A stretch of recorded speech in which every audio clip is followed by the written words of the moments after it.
So hi everybody and welcome back to another video on my channel, discovering the wonders of performance, the vagus nerve, and our capacity to tap into our own innate well-being, the wisdom of our body, the wisdom of our nervous system, and the wisdom within you to help heal your mind, body, and spirit.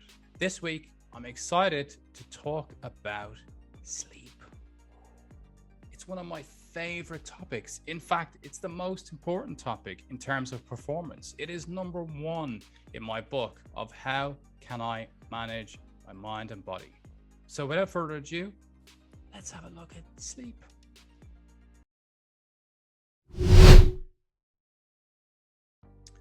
So I do a lot of work on myself in terms of keeping my mind and body in good shape. That's nutrition, sleep, exercise, a whole bunch of stuff that I work throughout my day. And that's performance. So I work on these theories to help people understand how best to be in their peak position. And peak position for somebody who's 20, 30, 40, 50, 60, 70, 80 is really quite different. It's also different in terms of who you are. If you're a professional athlete, peak position looks way different than if you are an office worker in your 50s. If you're an executive in a company and you're managing a lot of mental stress, what your peak performance looks like is really quite different. But if you're interested in my whole regime, I posted a video on YouTube a few weeks ago. You can check it out and that will run you through my entire day. Today, we're just going to be speaking specifically about sleep. And when somebody starts to work with me, I look at their sleep. What's happening in terms of your sleep? It's important to understand that insomnia is by and large a byproduct of something else that's happening in your life. It can often be an underlying issue in terms of your psychological makeup. It could be unresolved traumas. It could be stresses in your immediate life, but quite often those stresses are related to past experiences, or it may be something that's going on with you at the moment in terms of your mental and physical health. So it's super important to have an understanding of the whole person when we start to look at sleep. And sleep is something that you can improve upon. So here are just some of my easy tips that I use when I'm working with clients. And again, if I'm working with people and maybe they're a professional athlete, or maybe they're an executive in a company, or maybe they're just a busy self-employed person working from home, the pattern and systems differ because the program needs to be relative to how your training regime is. But most importantly, what we start off with is understanding how much sleep do you need. And a very simple way to start with that is to actually keep a sleep diary. And that's a simple little process of having a sleep diary by your bedside. And as you go to sleep at night, write down the time that you're going to sleep, and then write down how you're feeling as you're going to sleep. And then in the morning time, you simply wake up, and again, write down the time which you woke up. Write down any notes about your sleep that night, disturbed, undisturbed, but also write down how you feel and then check in with yourself. You know, when you're replenished in terms of sleep, you will feel okay. Your mind won't be fuzzy, you'll feel calm, and you'll feel ready to move into your day. If you're not feeling that, take a couple of notes. Then just write down how long you actually slept for. And then over the course of 2 to 3 weeks, write this data down and then review it. When you start to review it, you will find some enlightening information. Especially you'll start to notice that when I have X amount of sleep, I feel quite good. When I have less than X amount of sleep, I don't feel so good. I did this exercise myself a few years ago, and I know now I need about 7.5 hours sleep. If I get 6.5 hours sleep, I'm starting to feel a bit groggy. 5.5 hours sleep, my performance is going to be impeded during the day. So it's a really important thing to understand, how much sleep do I need? Because when you have then identified that, you're then able to move on to a very important topic: routine and going to sleep. So when and what time do I go to bed? And what time do I intend to wake up in the morning in order to feel refreshed and ready to take on my day? And for me, I'm an early starter, so I usually wake up at about 10 past 5, something like that. So I know I need to be in bed at 9:30. So that's me putting myself into position to know how to maximize my sleep and how to best wake up feeling refreshed and energized. But for you, there may be lots of different circumstances in terms of your needs in the evening time and the morning. But most importantly, what you're going to have to do is realize that sleep is pillar number one. It's the most important thing in terms of your mental health, your physical health, your neurological capacity for your brain to go through neuroplasticity, to deal with all the challenges in your life. The myelin in your brain shifts and develops and manages all of these new synapses and processes during sleep. So it's so important that you prioritize it. So if you're looking to improve your performance in your physical or mental state, in your business, in your company, in your sport, or just in your life as it is right now, please realize sleep is number one, okay? Putting it into place and putting it at number one is so important. So identifying the sleep routine and then saying, I'm committing to my sleep routine. I am going to go to bed at this time and I'm going to wake up at that time consistently over the next 3 months. And that way you start to embed a solid habit in terms of your sleep pattern. Now you can give yourself a little pass every so often because, maybe it's a Saturday night and you're going out to meet some friends.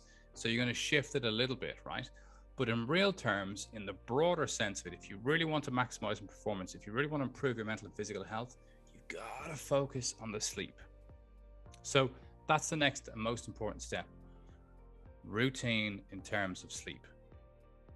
Now, before you head to bed, before you step into going to sleep, what's also really important is to think about technology and blue light screens. You've got to be off these for at least an hour to 90 minutes before you go to sleep. The impact that this blue light has is exactly the same as sunlight in the morning on your brain. Our brains are predisposed to understand that the sun rising in the morning means I'm rising too and I'm moving into my day.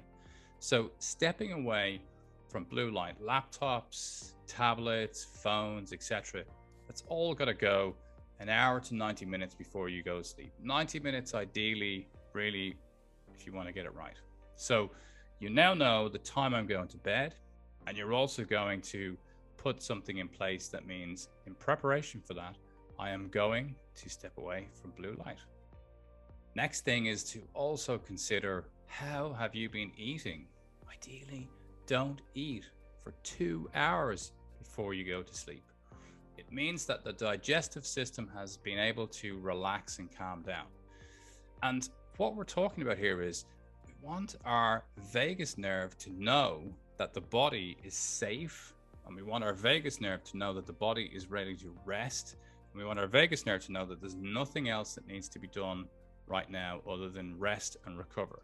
Not digestion and not using up energy. So if you're digesting food as you go to bed, not in the optimal state to replenish your mind, body, and nervous system. So again, try and stop eating 2 hours before you go to sleep. And of course, that's horrible because it means no snacking. But hey, if you're listening to this, you want to optimize your performance. So it comes with a few difficult little challenges along the way. So key is watch what you're eating and cut it out 2 hours before you go to sleep. And within that, alcohol, guess what? Caffeinated drinks, alcohol, any kind of stimulants, they're not going to help you with sleep. If you're going to have a couple of passes in terms of your routine, that's okay. But, remember, alcohol is both a depressant and a stimulant. So it's going to have an impact on your mood the next day. It's going to disturb your sleep throughout the night, and particularly if there's high levels of sugar. So red wine, as an example, raises your heart rate, which impacts your vagal tone, which impacts your capacity to have a restful night's sleep. So give big considerations in the alcohol camp as well. The next point I'd look at is just your bedroom. How is it? What we really want to look at and consider in many ways is the likes of feng shui. My room that I'm arriving in to sleep in needs to represent a sense of calmness, security, safety, and slumber. I must feel relaxed as I go into this room. So make sure that, First of all, your bed is made before you end up going to bed, because that's just really nice to arrive into a made bed and it's clear and crisp and easy to rest into. Consider clutter in your room. Have your bedroom as minimalist as you can. Some nice plants maybe, but a low amount of stuff in there. Don't be falling around the place trying to get into bed, as many of us I'm sure were when we were teenagers. So think about the feng shui. How does the room feel? Does it bring you a sense of comfort? Do you feel relaxed? And just organize the bedroom accordingly. And then lighting. Lighting within the room is key as well. So have low level lighting when you're arriving into your room. Don't have bright lights on. Avoid having a bright light in your bathroom. Again, this just stimulates the nervous system. Oh, bright lights. Wow, we must be getting ready to do something. Calm, low level lights. We're like bringing a plane into land. The engines are turned down lower. We're coming in slow and steady, and then we're going to touch down. And that's the plan with our sleep. And then just making sure that the room has enough air, the temperature is okay. The human body doesn't sleep well when it's feeling too warm. So just manage that as part of your expectations in terms of getting the best and most optimum sleep. And again, making sure that you don't look at your phone when you're asleep. One of the biggest problems of sleep disturbance in huge amounts of clinical data that we've got available to us now is mobile phones in the bedroom. In my house, we have a really simple rule: no phones in the bedroom. We have a docking station downstairs away from the bedrooms, and everybody puts their phone there before they go to bed. It means that you break the habit of waking up in the middle of the night, ruminating a little bit, and then using your phone because you think you can't go to sleep. Which again, boom, the sun is up. As far as your brain is concerned, it's now going, oh, we're awake, we're ready to go. It will not help you sleep. So avoiding your phone is key. And of course, as all of my clients will say to me, how am I going to wake up? My phone is my alarm clock. It's an incredible invention called an alarm clock. And for like $9 or $10, you can buy one in a local store or buy it on Amazon or wherever else. And that will provide you with all you need in terms of waking you up in the morning. But it gets you away from your phone. And it means also that you stay away from your phone. It also means first thing in the morning, you're not immediately picking up your phone. First, you're able to just be with yourself in the morning, to just simply lie there and prepare to wake up. And hopefully you're building some kind of practices in the morning to help you in terms of meditation. If you're feeling particularly stressed in the morning, you can try the hand pressing technique, which I've already recorded on YouTube video.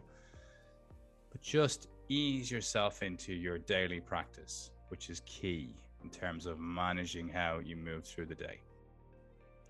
So I hope you are already subscribed, and if you're not, please subscribe, press the little bell, please support my channel. It's so important to me, and I hope to everybody else, that I can share this information with you guys.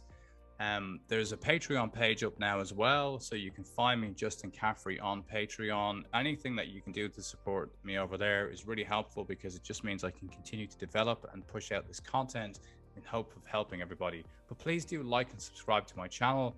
Share this with anybody you feel could benefit from improved sleep. And most importantly, continue your journey onto a healthier and happier you. I wish you well. Thanks for being with me here today.